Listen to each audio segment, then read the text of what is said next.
Okay, so hi everybody. I'm Jacob. I'm a programmer, entrepreneur, teacher, and lifelong student, as Craig is. um, and I'm here today on behalf of Mempool and Dotwallet to interview Dr. Craig Hmm. S. Wright, nChain's chief scientist and scholar and expert of many fields, and we'll learn a lot from him today. So I'll say this in Chinese. 大家好，我是孔杰，我是一位开发者、创业者，一位老师，也是永远是一位学生。然后今晚我代表Mempool 和打点钱包来采访来自 nChain 的首席科学家，那个自称中本聪的 CSW 多领域的学者和专家 Craig S. Wright 博士。And 这次的采访是提供给中国的 BSV 社区的宝贵的机会，可以和 Wright 博士进行有深度的交流。所以我今晚选择了我认为中国社区的朋友会感兴趣的话题。然后在采访结束时，我们有安排了丰富的问答环节，用来给社区的朋友提交问题。可以从我们准备的 App 里提交问题，然后用 BSV 来投票。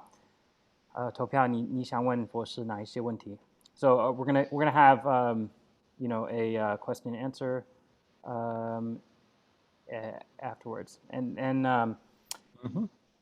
and so finally, I recommend everybody to read Dr. Wright's blog, listen to his recent lectures and interviews, and especially series with Ryan Charles.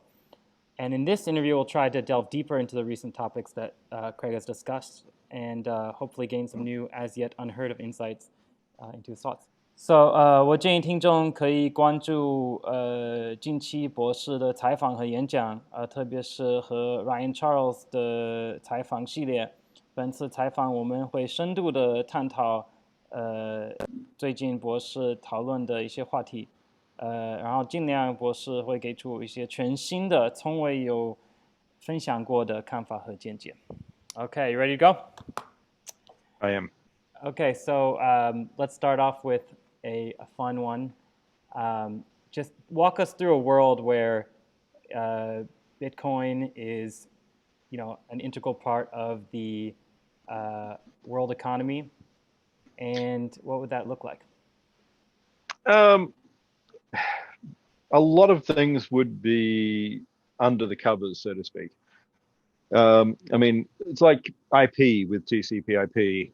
Most people have no idea. They don't really care other than occasionally having to refresh an IP address or something like this. They have no real knowledge of routing, no knowledge of TLS, no knowledge of any of these other things. It just either works or doesn't. Yeah. So a lot of the aspects of Bitcoin will become sort of background. All they'll have are tokens, and they'll exchange tokens. They'll either be native for Bitcoin itself or to represent other goods and services. So it could be a movie ticket that is thus tokenized, allowing you to gain access, um, whereas it goes back to the theater either way after the conclusion of the movie. Mm. It could be shares, which doesn't mean ICOs or anything like this. I mean, contrary to what people think, ICOs are an old concept.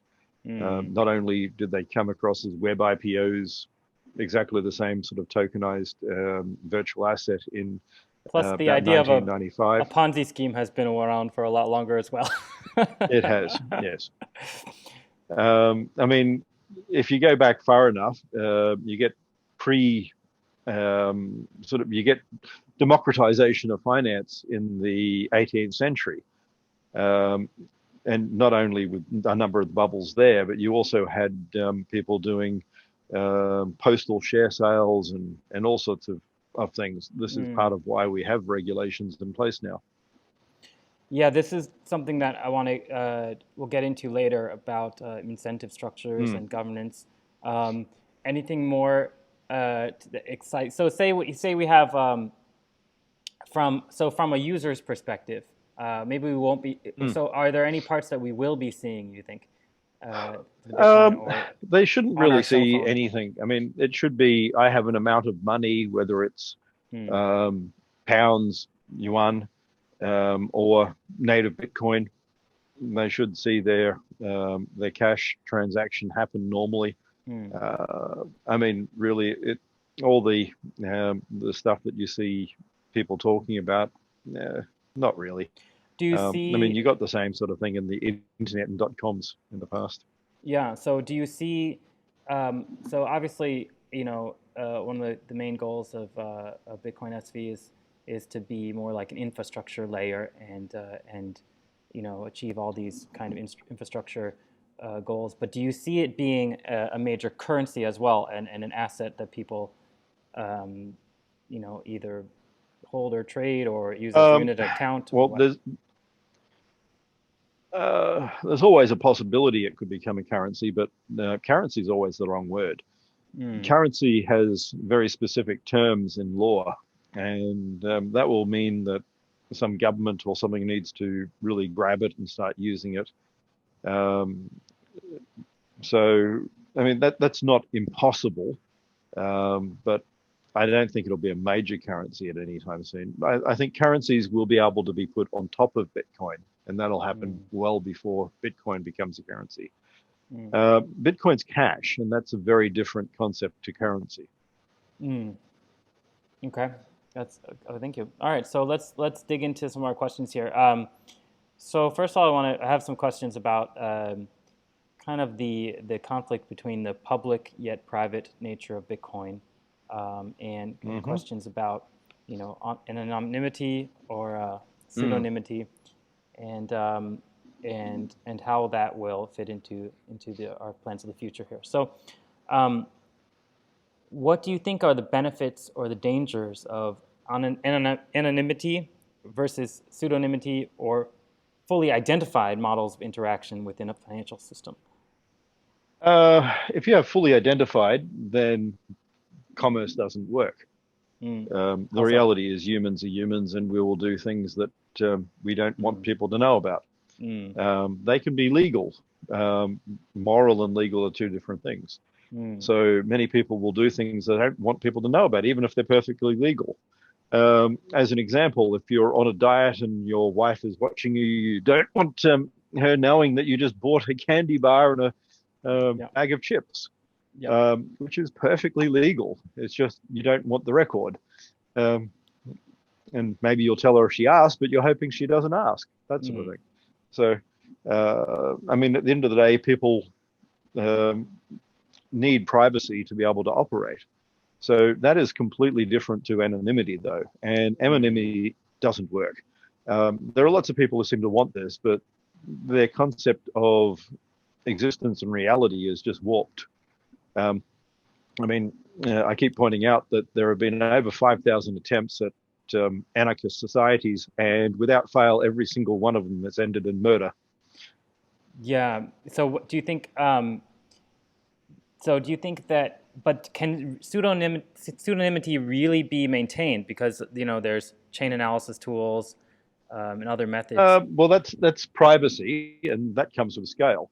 And as I've stated before, people not using Bitcoin the way it's meant to be are the reasons that is capable. It's an NP hard problem. So if you do a graph decomposition in a 1 meg block, it's really easy. But you try as you scale that up. So, and right now, I did mention if you want to be private, you don't reuse your addresses, yet everyone does. Bitcoin addresses are not accounts. They're single-use envelopes. They're meant to be. They're only meant to be reused if you're putting something to collect funds while you're offline, and then you will make your next version of sort of key and whatever else after that. So the reality is every time we communicate, which should be online practically all of the time, we should exchange. We should then say, this is my key, go through that process with other people, and then every time set up new keys. It could even be multiple keys and addresses. There shouldn't be any large sort of amounts or whatever else in time. Not the way things are working at the moment, but that's sort of ignoring how I said to set it up. Bitcoin is designed for single-use keys, and it is designed for lots of small ones. You can have multiple outputs. So the reality is, I mean, I'd see it that you have no more than, say, 1,001 per sort of expense, and that will cycle over time. The But how can you reality populate is, the wallet initially, like if with in a maintaining pseudonymity? You know, if you keep on creating different wallets, right? But then how do you put the original Bitcoin into them in a way that's not easily, really easily traceable? well, what you're saying is, can I get this from the exchange without anyone knowing? Can I be anonymous? No, nor should you. You realize cash is not anywhere near ever having been anonymous. Right. This is a fault that people have in their understanding. The Yorkshire Ripper here in the UK was caught like 20 years ago because Yeah. of he dropped a note.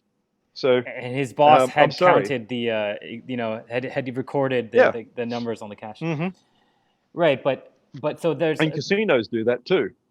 yeah, but there's a So thin line here between pseudonymity and then anonymity, and all of these seemed, it seems very difficult and so complicated to what are you tracing though? yeah. Okay, so say I get paid, and you, my employer, now knows I've been paid.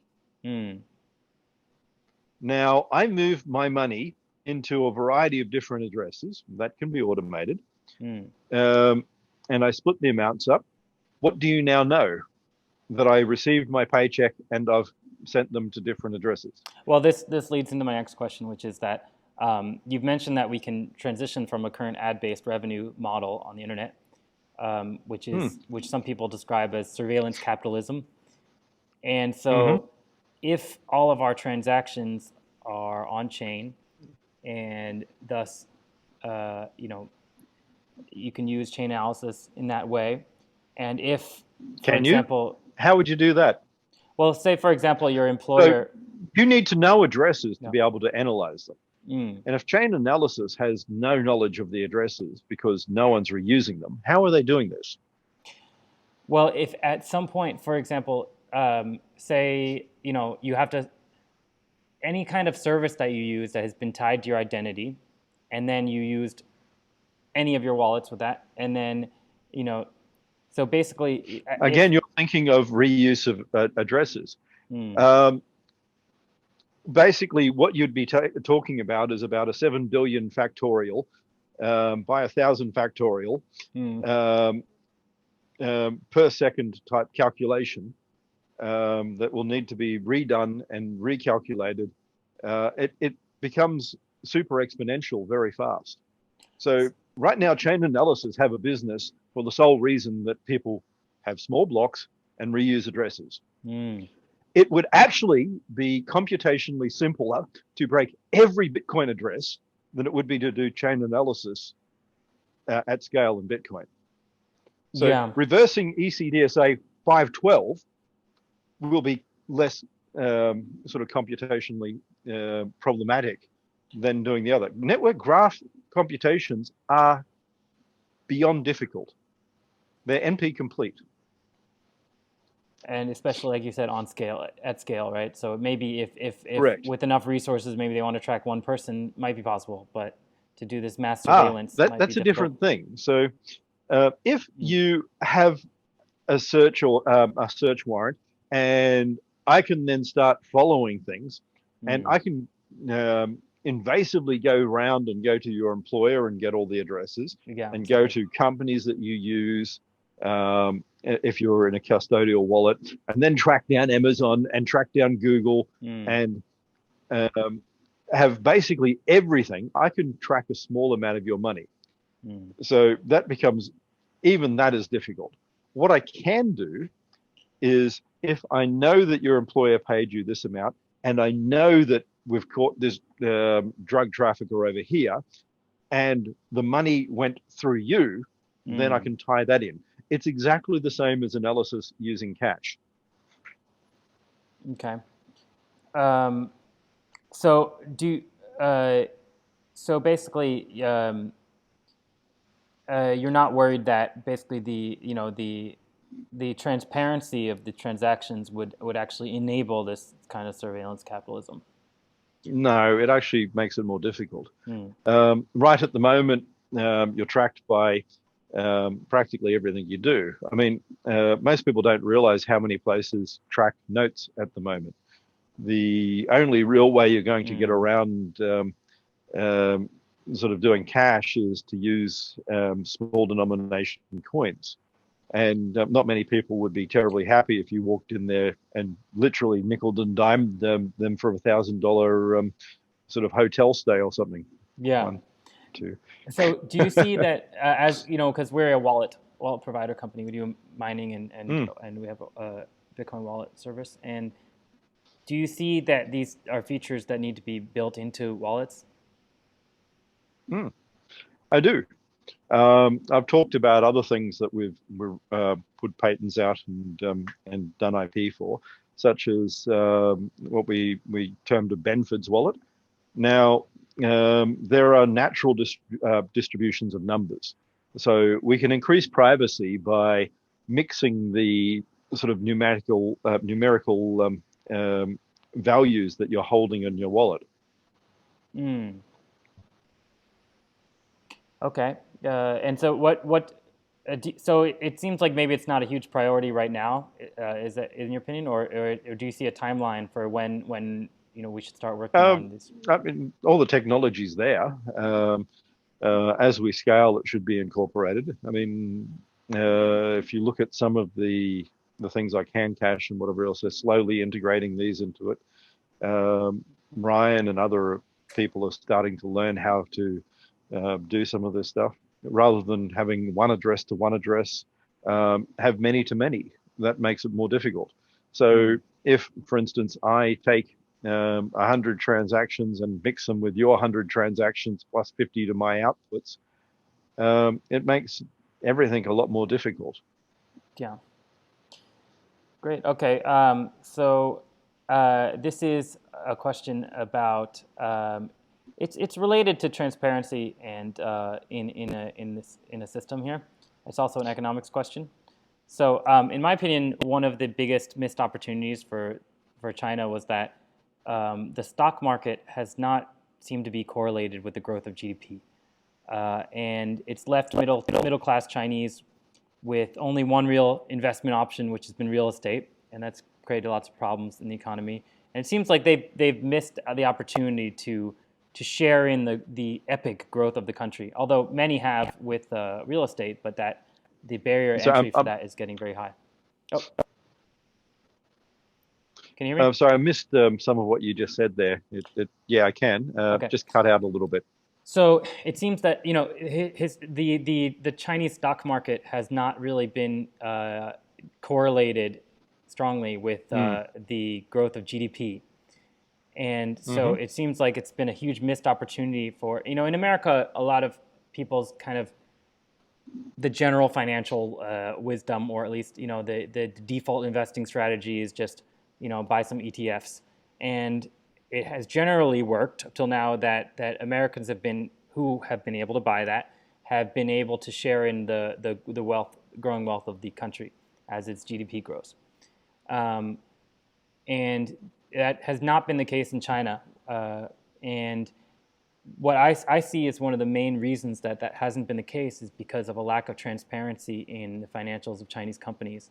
So it's more difficult for large investment firms to be leading that market. So it's more speculative. And so, do you see Bitcoin having a role in making companies' operations more transparent? And do you think it could help with this problem?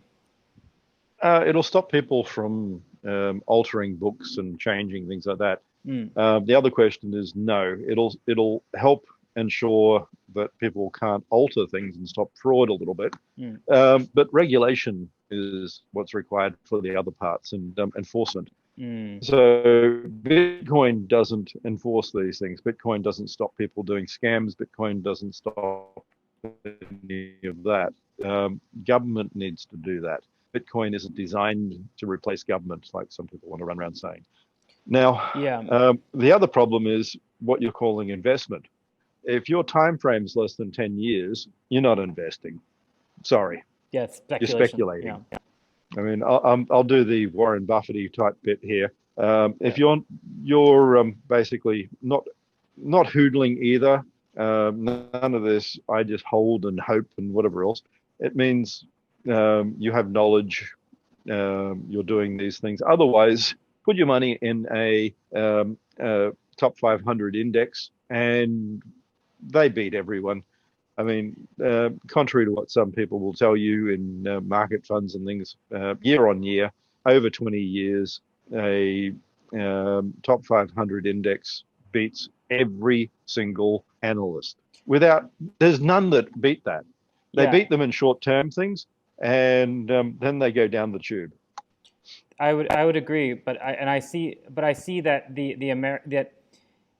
because in America we have these giant investing firms that are analyzing the performance of these companies so carefully, and their figures are generally, so that's things like their sales figures, their raw material consumption, stuff like that.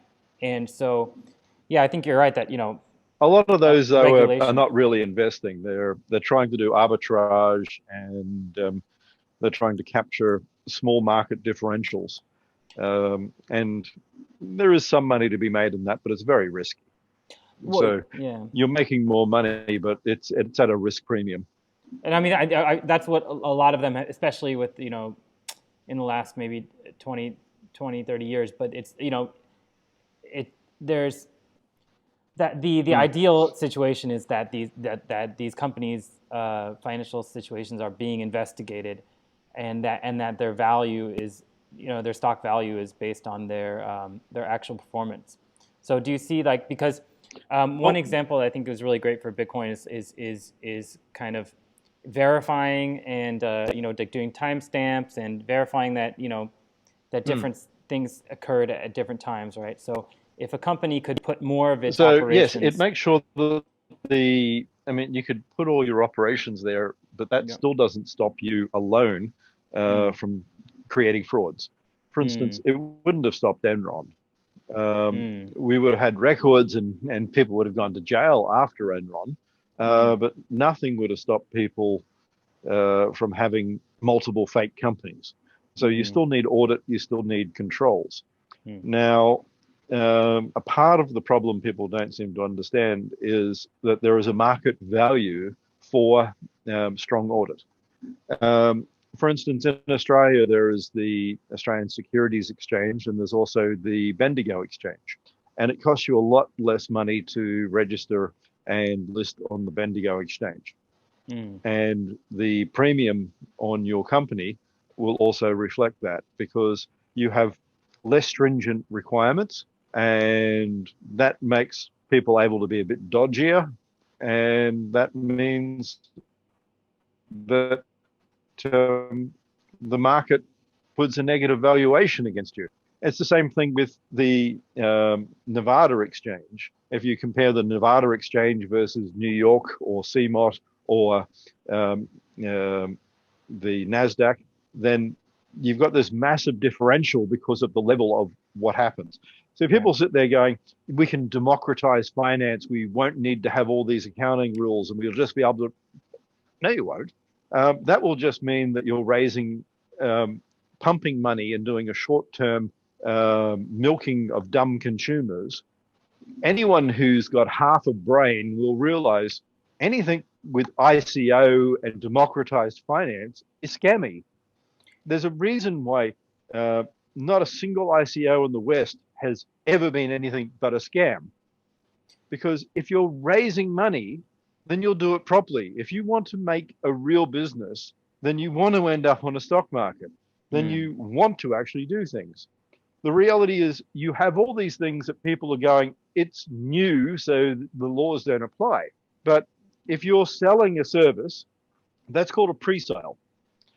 And if you raise an ICO and then you pivot or don't go through that service, that's actually fraud. not a new law or anything like that. This in Britain goes back 500 years. Yeah. It is actually a 500-year-old crime. Well, So I think if you yeah. promise someone a service, you either give the service or you give the money back. Yeah. So I mean, I guess maybe because you're used to dealing with people who are very rosy-eyed about the I think I've potential. lost you again. Oh, hello. So, can you hear me? Hello. Hi. Yep, you broke up for a second. Okay. So yeah, I mean, it sounds because I know maybe you're used to people who are very rosy-eyed about the idea of cryptocurrencies being applied to every market and every situation. And so, I mean, so I think what I imagine is maybe more what you're saying is that, it can help it can help audits, it can help with some aspects of the business, but it's not going to be a replacement for governance, whether corporate governance or Yeah, government governance. I don't believe it will lower the cost of IPOs at all. Hmm. What I believe is it will add more stringent requirements for audits and things like this.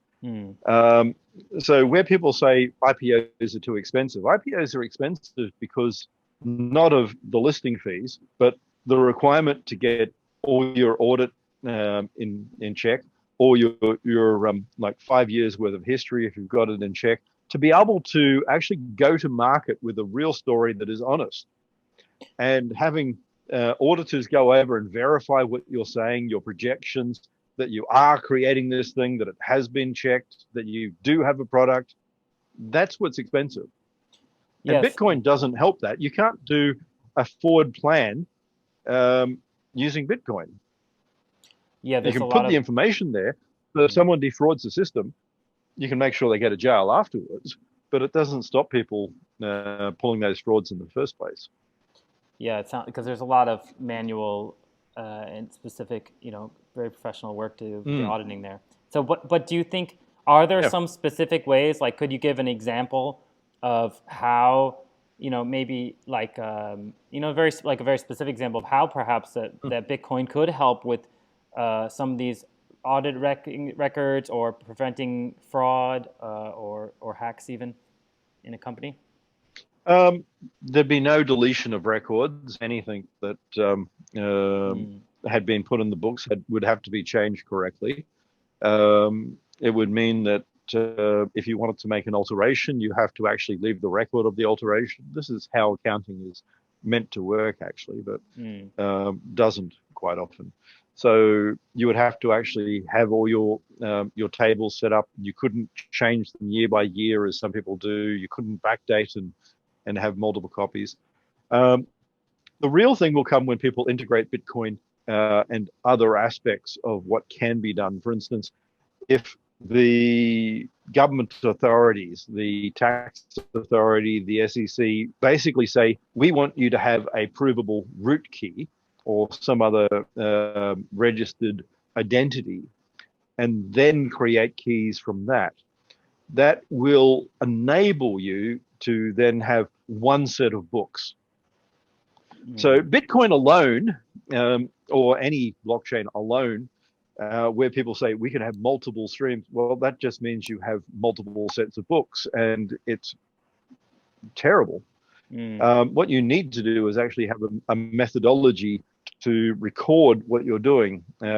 So it's the exact opposite of all of this anti-tax, whatever else. It would enable instant payment of tax, for instance, with VAT or sales tax, instant sort of recovery of funds, instant transmission, and it would simplify a lot of what's happening tax-wise, because rather than having to fill out all your tax returns and have them audited and all the rest, you could actually have continuous audit processes happening.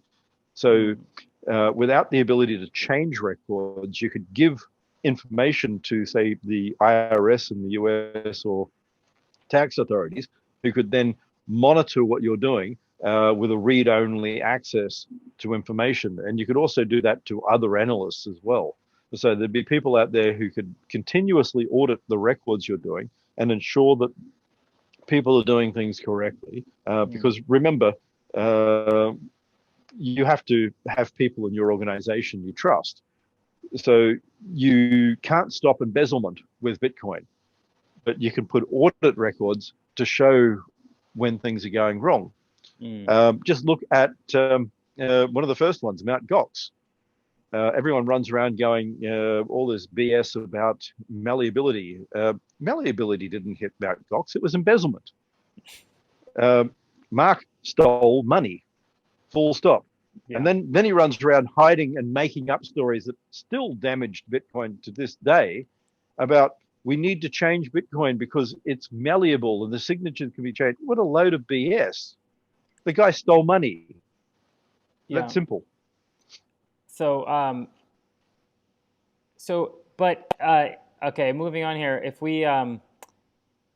we want to use Bitcoin to avoid money laundering, this was a question from our CEO Lin Zhiming, who asked about alert keys, and so yes. he's very interested to know if these alert keys are going to make a comeback, and you know, in that case, if should nodes or miners or wallet providers, should we work with governments together? For example, should we give regulators an alert key if we have something like that? I mean, I don't know if I'd say give regulators an alert key. It has to be a bit more nuanced than things. And they have to be able to control. So that is something that we're working on. And it's more complex than Satoshi sits there and issues. Unfortunately, that has its own problems. Yeah. Do you want to explain for people who don't know what an alert key is, and if that isn't the most current method, then are there other options on the table right now for anti-fraud or anti-money laundering? Excuse me. There will be.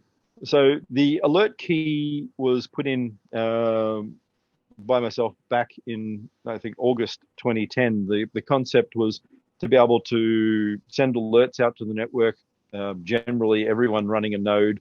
Nodes are miners, by the way. The consensus mechanism of Bitcoin is sending out blocks. So if you're not sending out blocks, you're not a node. So nodes would be alerted to things. So you could put a filter and block certain addresses, certain UTXOs, that sort of thing.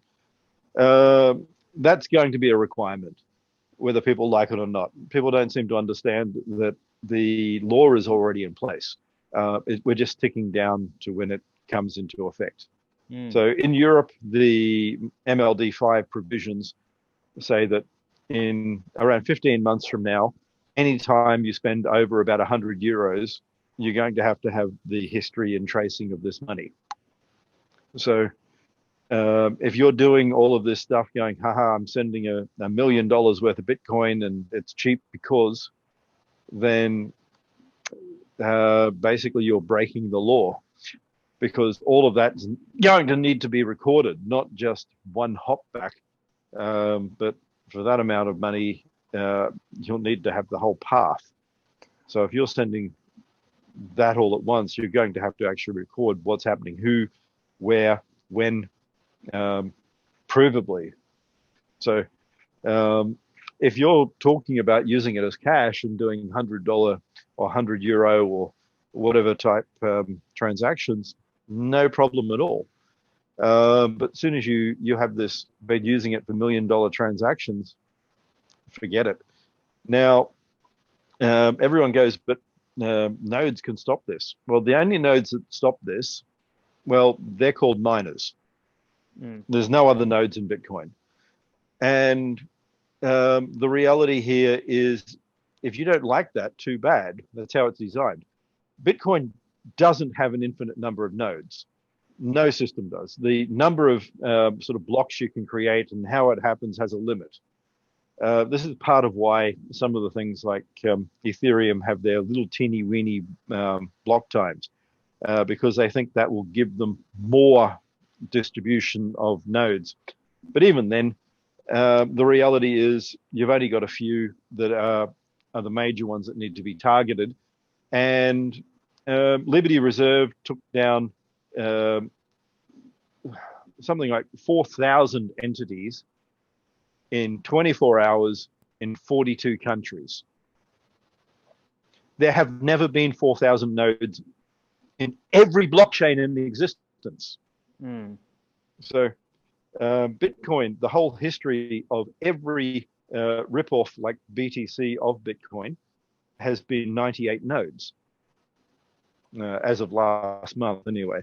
So the reality is you target 3 entities and that's it. So it's not designed for this anti-law anarchist BS. It never was. And I don't really care if you don't like that. That wasn't my aim.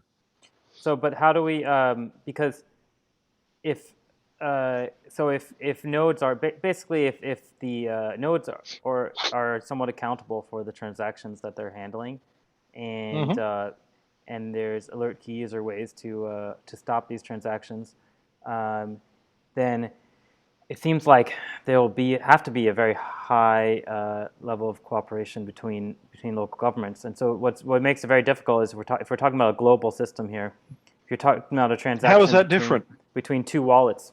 Well, because if we're starting at 2 transactions banks, between banks now, right? If we're starting at 2 banks, you know that this is coming from this bank in China, therefore it's Chinese regulations, and this bank in the U.S. and those are U.S. regulators who are involved, and you have these 2 sets of regulators involved. But with two Bitcoin addresses, how are we to be sure which regulators should be involved, and that kind of thing? You've got country jurisdictional rules. It's not as hard as you're making out. This is old stuff. I mean, you're treating this like it's hard. This is stuff that has been happening for a long time. I mean, monetary rules are there. They're not new.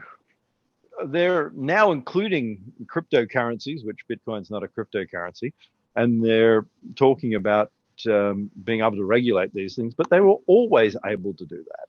The laws always encompassed everything Bitcoin had, extending it to stop any disillusionment about, oh, we can't do it because we don't know what it is, and you just put the name in the law, which they have.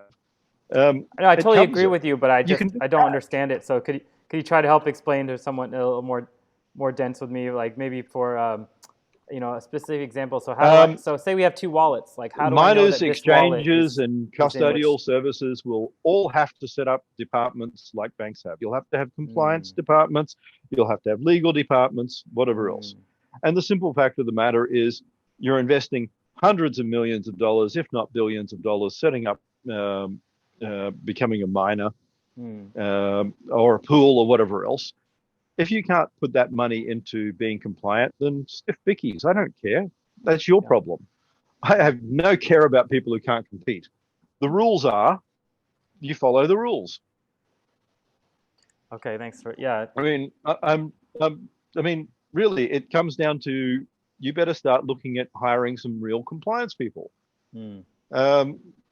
And thinking that this is crypto, it's different. No, it's not. This is why I was talking about banking licenses back in 2013.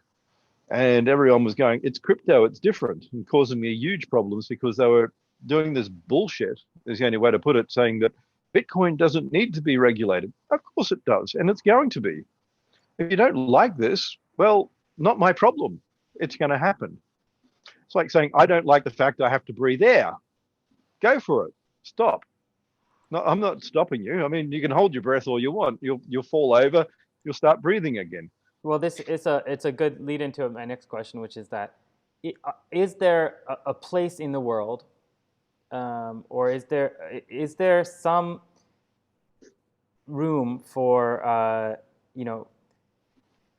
if we don't want Bitcoin to be this thing that can get around governments and regulations, what about situations where there are oppressive governments and the people there might need some tools to get around some of like, for example, in really oppressive governments, like let's say North Korea, or other countries where that maybe have a government that doesn't necessarily represent people. And is there any room in the world for tools like these that help people to get around that? No, you'd be absolutely stupid. This is what really, really, really dumb Westerners do to get people killed. Mere possession. If you can show that someone has ever used this or has access to this in North Korea, it's a death sentence. Why on earth would someone want to have privacy tools? There's no showing what you did. It is, I am tortured, I am killed. Yeah. There's no exceptions here. This is North Korea. You're sitting there going, why don't we put these tools on to add privacy? The fact that you have those tools and you can't show what they are is a death sentence in Korea. You are executing people by trying to build this. I mean, it's daft.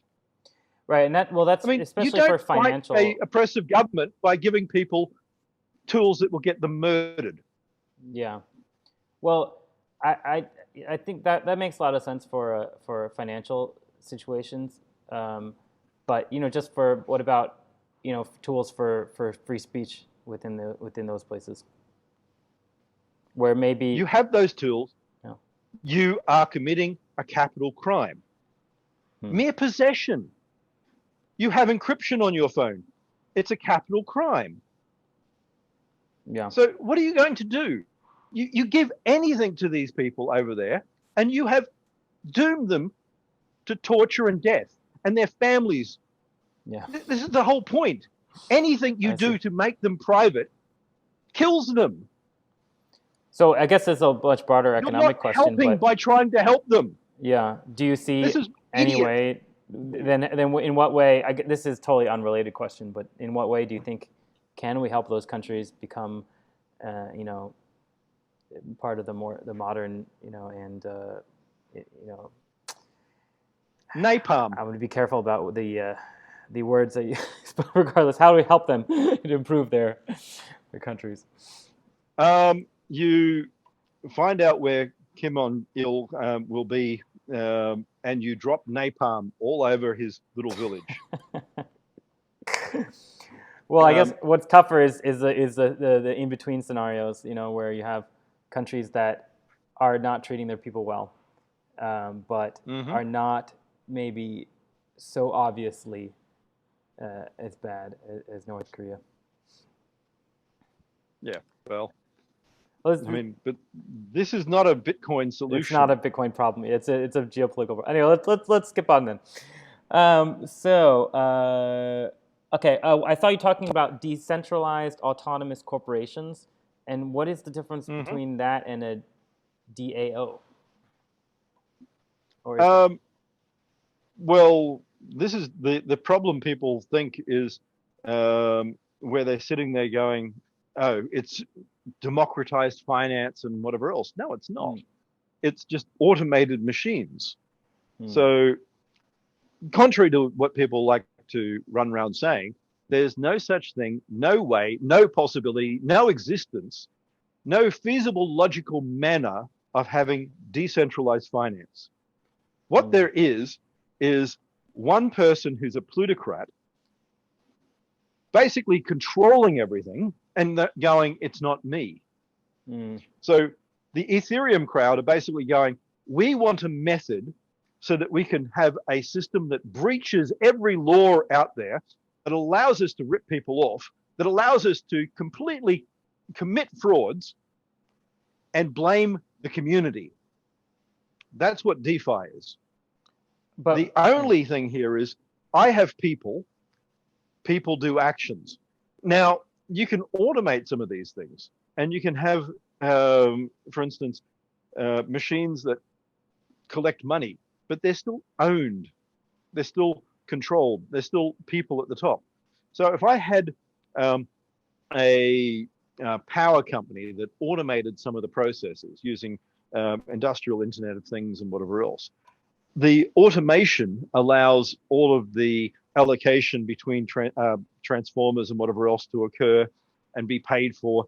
And the company itself can actually automate some of the processes. So you can integrate that information with sort of large computer systems to work out where you need to reallocate sort of sales and purchases. But that's not about individuals all owning and controlling these things. That's It's the still controlled decentralized autonomous corporation. What you're saying is basically there are certain processes within the organization Yeah, that it's not are decentralized ownership. mm, It's decentralized machines that run autonomously. So mm, it is a resilient structure. It has nothing to do with democratized finance. or governance of it. When we talk about decentralized, we're talking about machines that have decisions made and how they're going to run and an algorithm applied that operate resiliently because they have multiple paths, failover, etc.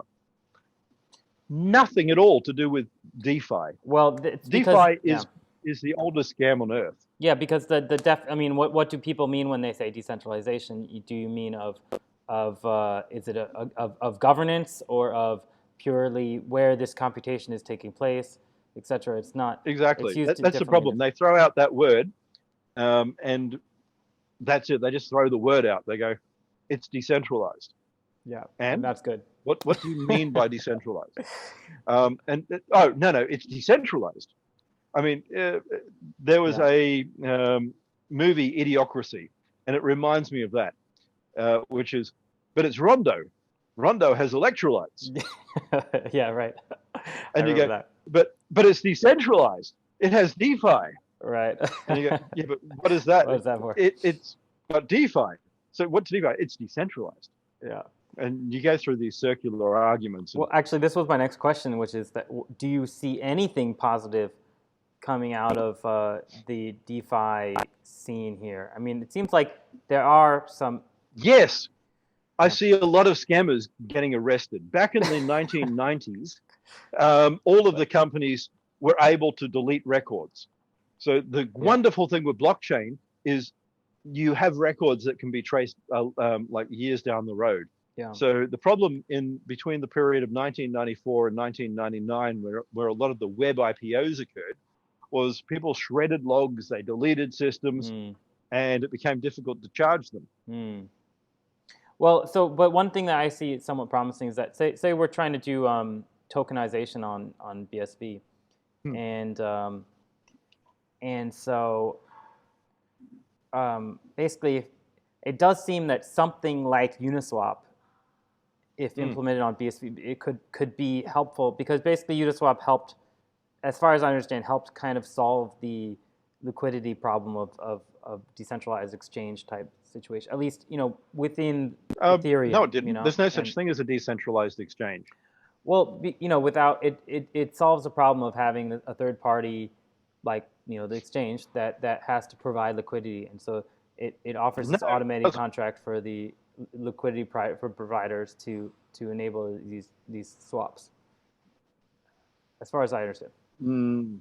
That's what they tell you. Yes. No, it doesn't. Why not? So no, they don't. That's what they run around saying. And I mean, practically everything on these guys is just utter bullshit.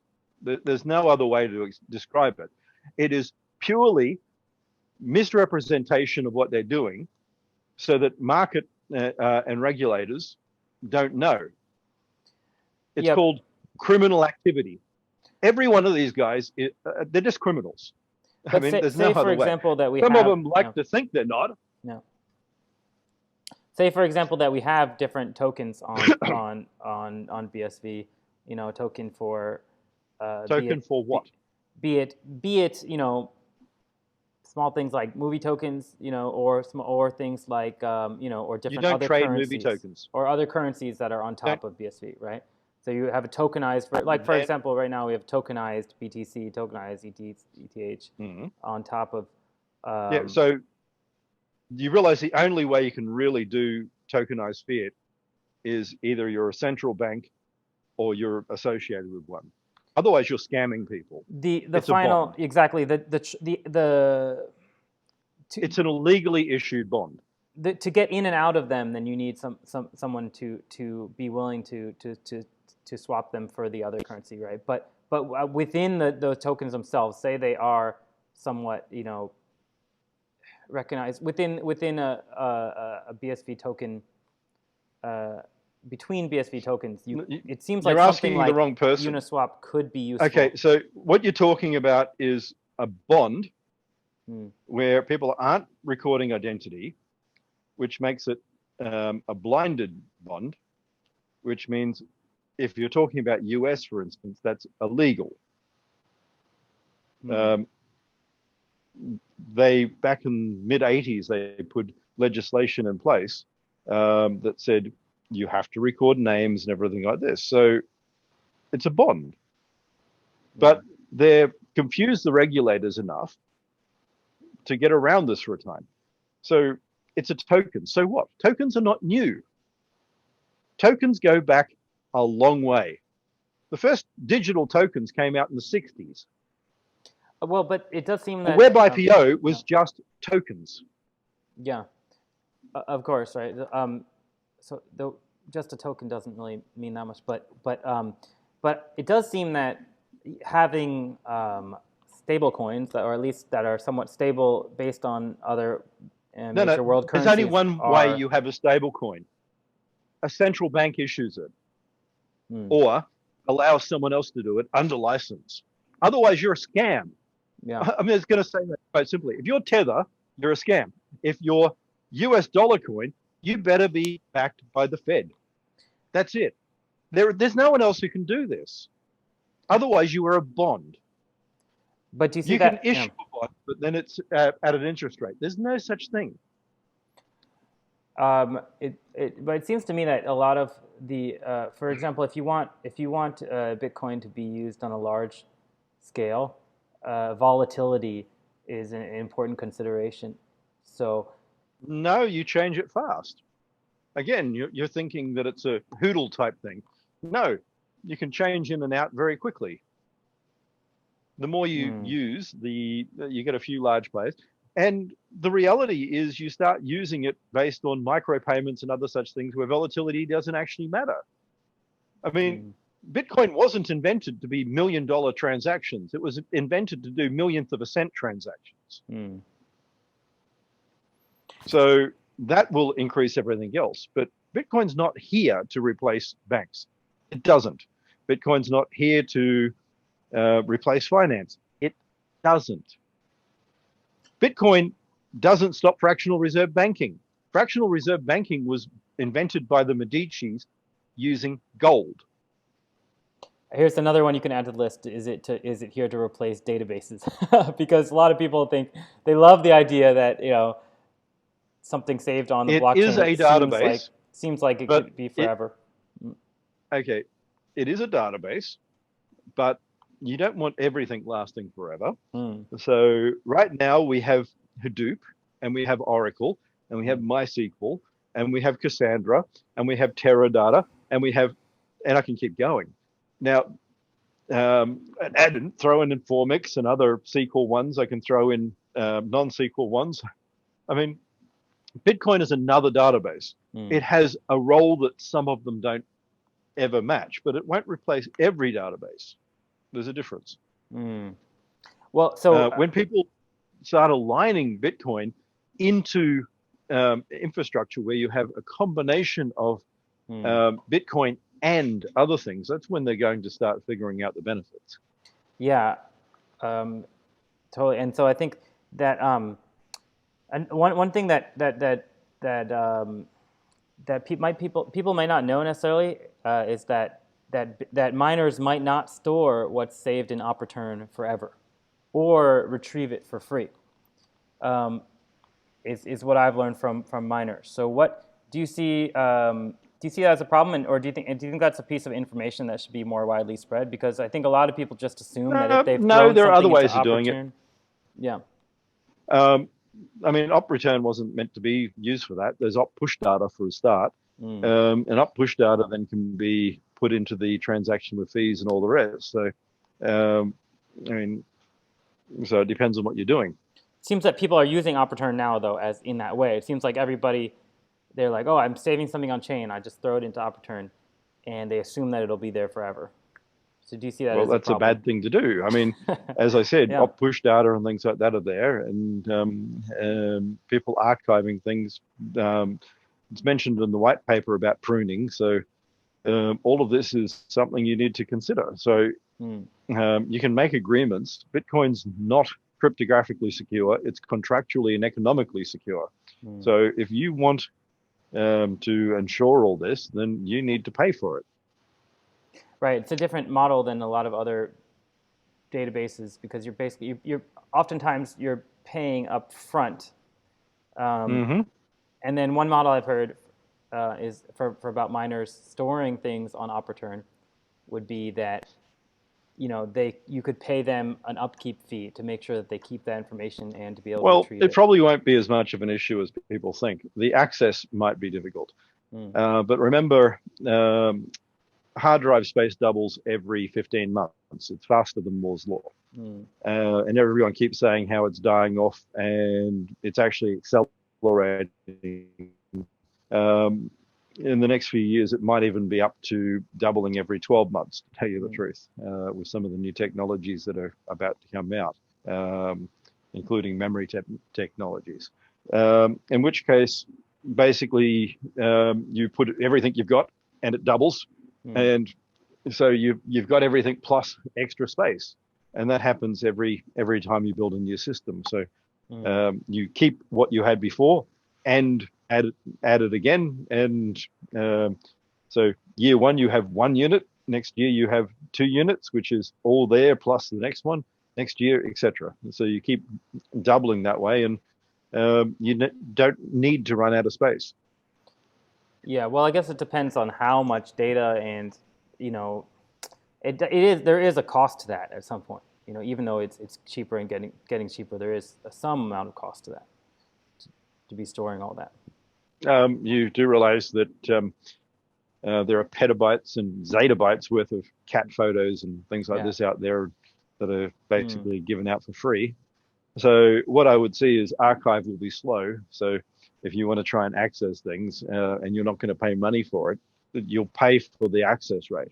And that's possible down the track too. So if you want to make sure that it's fast, you will pay more money to ensure that you get it quicker. Yeah. So that will also come as time goes on. Yeah, and there a lot of people talk about how one of the best things that Bitcoin can do is to verify, like basically timestamping and verifying. So you could take the hash of data. So you could store the data anywhere. Correct. You could store it on AWS, and then you could take the hash and timestamp, and then you at least have an approval record. And when you can retrieve it, you can verify that it's the same. If you look at the original Bitcoin website that released in 2009, plus some of the other talks in the early days, what you'll see is, and then look at the privacy section of the Bitcoin white paper, the idea was to do an IP to IP transaction where you could extend extra information as well. And that wouldn't be on chain, but you could put a hash of that info on chain. So you would keep it private and not release it to everyone. It wouldn't be out there for everything and everyone to go through. So, do you see a possible synergy between some of the other, new decentralized storage solutions like the IPFS, because there's some horrible slow thing. What's the point? I mean, what I'm getting out of most of these things is no one can stop us. Of course they can. This is what gets me. There's all these people running around going, we can stop government. No, you're not going to. And no, you don't want to. If you think that, then you're daft. So. So in general, do you think there's anything that we can learn from other blockchains projects' successes and failures? And I don't know of any successes. Sorry, which one are you talking about? Well, these successes in proving maybe some parts of technology and things that we could perhaps adopt on BSV. No, I don't know a single one of them that hasn't been completely daft. They all want to try and not be Bitcoin and try and be cryptocurrencies. So no. What's your opinion on federated chains like Hyperledger? Oh, they're not even a chain. They're just a joke. The typical IBM throw money at bullshit and hope we can collect money before we go bankrupt schemes. Okay, what do you think about the Like, DCEP? sorry? Chinese the currency, the DCEP. I forget what it stands for. The digital currency, Oh, digital it's yuan. not a blockchain at all. It's just Yeah. I mean, just a digital record system like everything else. It has nothing to do with blockchain. I mean, that is hooking off the name. I mean, they could have released Chinese e-cash 20 years ago and whatever else. So Yeah. basically, if you want the Chinese government to know everything you're ever doing and be able to also take your money because you haven't adequately jumped through the hoops, yay. Great. So, yeah, I think that's it for my technical questions. I have some. Mhm. It depends how much time you're willing to keep going. Unfortunately, I've got to actually go off to another call in just a moment. So, Oh man, I have some other great questions about philosophy, about education, about government. um, Uh, I would love to, but we'll have to do it another time. okay. Well, But this was a pleasure, though. we can arrange another time for it anyway. Okay, sure. Yeah, I would love to do this again. No problem. Okay. Any last things that you'd like to leave for your fans in China? Yeah, And what I'd love to see is people build things, not to get token projects, but real projects. hmm, The value of your project shouldn't be your token. hmm, It's like saying, I'm building a share because then I can have a share. But what's your company do? Well, I've got shares. hmm, That's what tokens are in the modern sense. You want to build something that is a valid, viable company, hmm. not because of token price, but because of actual business and profit. So, That's why I feel very lucky to work here at Mempool and Dotwallet because hmm, there aren't so many companies in the general cryptocurrency space that are building we're doing real mining and we have a real yeah, our wallet that's providing value to people. mm-hmm, So I totally agree with that, and I hope we see more of that. yep, I agree. Alrighty, Okay, it was nice to digitally meet you and have a it was good nice to have a day chat. or whatever time it is. Okay. Not too bad here. Must be better than yours. Yep. All right. Take care. You too. Alrighty.